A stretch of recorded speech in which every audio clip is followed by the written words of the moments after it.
rwa Perezida wa Tanzania John Pombe Magufuli. Ntabwo ari inkuru yoroshe ku Batanzania ndetse isi yose na cyane cyane abakunzi ba Perezida Magufuli n'akarere ka Afrika y'ubuseruko. Mwijoro ry'uwa gatatu itariki 17 z'ukwezi kwa gatatu umwaka w'ibihumbi 2021 niho Vice President Madame Samia Suluhu yatangaza ko Perezida Magufuli yitavye Imana abicishije kuri televiziyo y'igihugu TBC.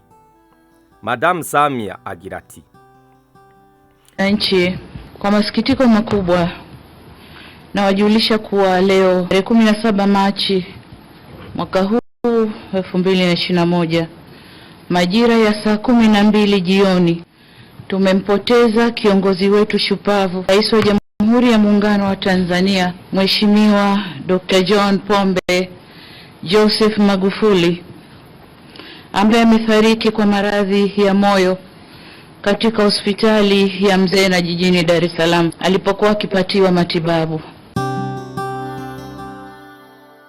Magufuli ninde? Abantu bazomwiyukira kuki? Magufuli yari Perezida wa Tanzania apfuye afise imyaka 61 y'amavuko. Apfuye ahitanywe n'ingwara y'umutima nk'uko vyatangajwe na Vice President Madame Samia Suluhu kuri televiziyo y'igihugu.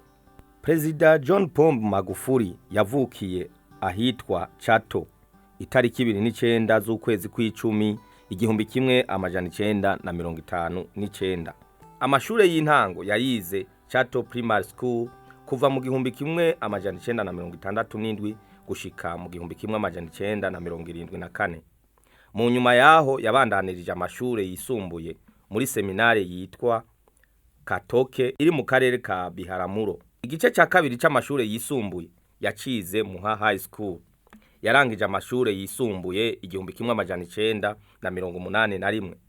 Mu nyuma yaho yabandanirije muri kaminuza nkuru y'i Dar es Salaam aho yize ivyigwa vya shimi akaba yahakuye diplome ya doktora.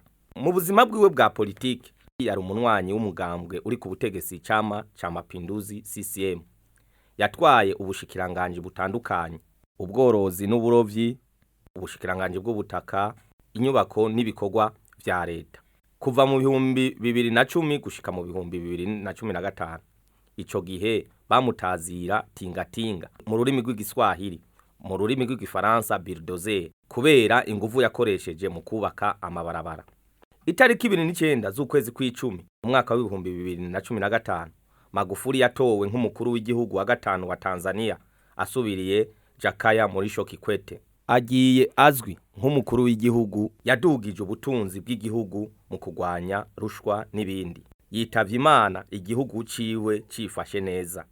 Asize umugore n'abana 5. Apfuye hari haheze amezi 5 atorewe ikindi kiringo ca kabiri cyo kurongora igihugu ca Tanzania.